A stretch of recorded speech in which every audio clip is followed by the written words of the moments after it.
আসসালামু আলাইকুম। আজকে ওভারলক মেশিন জাদু দিয়ে ঠিক করবো, জাদু দিয়ে। সো দেখতেই পাচ্ছেন আমাদের মেশিনটা সিলাই হয় না, সো আমি জাদু দিয়ে ঠিক করবো, মেশিন জাদু দিয়ে। সো অনেকে বলবেন আপনি কি জাদু জানেন নাকি? না ভাই, আমি জাদু জানি না, কিন্তু আজকে যেভাবে ঠিক করবো অনেকেই অবাক হয়ে যাবেন কীভাবে মেশিনটা ঠিক করলাম বা কী সমস্যা ছিল, কীভাবে সমাধান করলাম। সো দেখতেই পাচ্ছেন আমি আগে ফার্স্টে মেশিনটা দেখানোর চেষ্টা করতেছি। মেশিনটা যখন আমি ঘুরাই, মেশিনের চাকাটা ঘোরানোর সময় আমাদের সিলাই হয় না, একবার নীলটা একবার নিচে নামতেছে, একবার উপরে উঠতেছে, কিন্তু সিলাই হইতেছে না। আমাদের সুতা আমাদের সব কিছু বরাবর আছে, টাইমিংও বরাবর আছে, কিন্তু আমাদের সিলাইটা হইতেছে না। আমি টাইমিংটাও দেখাবো পরে, কিন্তু আমাদের সিলাইটা আগে দেখেন, সিলাই হইতেছে না। আমি বারবার ঘুরেতেছি কিন্তু সিলাই হয় না। তো আমি আগে একটা কথা বলে নিই, যারা আমার চ্যানেলে নতুন অবশ্যই চ্যানেলটা সাবস্ক্রাইব করতে ভুলবেন না, আর যারা অলরেডি সাবস্ক্রাইব করছেন তাদেরকে অসংখ্য ধন্যবাদ। একটা লাইক দিয়ে ভিডিও পাশেই থাকুন।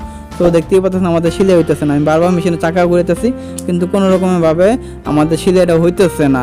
আসলে সমস্যাটা কি অনেকে বুঝতে পারছে না, আসলে সমস্যাটা কি বা কীভাবে সমাধান করবো।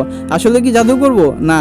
তো আমি বেশি কথা বলবো না। আমাদের যে মেশিনের চাপ বা প্রেসার ফিটটা আমি খুলবো, খোলার পরে আমি দেখানোর চেষ্টা করতেছি। অনেকেই বুঝবেন, আবার অনেকে বুঝবেন না। দেখতে পাচ্ছেন আমাদের প্লেটের মধ্যে একটা কাপড় দেখা যায়, একটা ছোটো একটা কাপড় বা আমাদের যে কাপড়ের যে আঁশ দেখা যায়।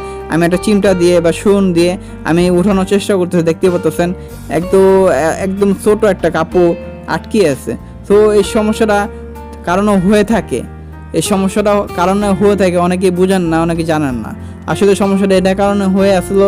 তো আমি আবার আমাদের যে প্লেটটা আমি প্লেটটা খুলে আমি তারপর দেখাবো আমাদের টাইমিংটাও ঠিক আছে কিনা। তো আমি প্লেটটা খুললাম। প্লেটটা খোলার পর আমাদের দাঁতের বা আমাদের ফিডব্যাকে যে ময়লাগুলি, যে চিপা ময়লাগুলি আমি পরিষ্কার করবো চিমটার সাহায্যে বা সুঙের সাহায্যে। পরিষ্কার করে আমাদের যে ফাইনালি যে টাইমিংটা, যে লুপার টাইমিংটা আমি দেখানোর চেষ্টা করব। সো ফাইনালি আমি যে কিলিংটা করে নিতেছি, দেখতে পাচ্ছেন চিপা যে কিলিংটা অবশ্যই করে নেবেন, তাহলে আপনার মেশিনটা ভালো থাকবে বা মেশিনটা বরাবর চলবে। ফাইনালি আমার পরিষ্কার হয়ে গেছে। ফাইনালি আমি যে টাইমিংটা দেখানোর চেষ্টা করতে, দেখতে পাচ্ছেন আমার যে টাইমিংটা বরাবর আসছে, কোনো রকমের সমস্যা নাই। তো আমাদের সমস্যা একদম সিম্পল একটা সমস্যা ছিল। তো অনেকেই বুঝতে পারছেন সমস্যাটা কি। কোনো রকমের কোনো জাদু করি নেই ভাই, একদম সিম্পল একটা সমস্যা। কি প্লেটের মধ্যে একটা ময়লা আটকে আসলো, যার কারণে আমাদের সিলাইটা হইতেছিল না। অবশ্যই চেক করবেন, যদি সিলাই না হয় হঠাৎ করে মেশিনে সিলাই যদি আটকিয়ে যায়, অবশ্যই চেক করবেন কোনো সামান গজাগুজি আছে কিনা বা কোনো জায়গায় কোনো কিছু ময়লা আটকে আছে কিনা। তো ফাইনালি আমি আর কোনো কিছু করলাম না। আমি মেশিনে যে সামানগুলো আমি আবার লাগানোর আগে যে প্লেটটা আছে, প্লেটের জম লেগে গেছে বা একটু ময়লা লেগে বা একটু কালো হয়ে গেছে, আমি প্লেটের পরিষ্কার করে নেবেন যদি পারেন শীষ কাগজ দিয়ে ক্লিন করে নিলে আপনার সিলাইটা সুন্দর হবে।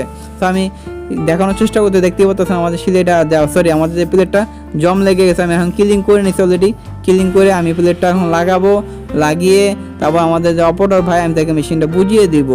সো সে এখন মেশিনটা চালাবে। দেখতে পাচ্ছেন আমাদের সিলাইটা হইতেছে, আমি এখন চাকাটা ঘুরেতেছি, সিলাইটা হইতেছে।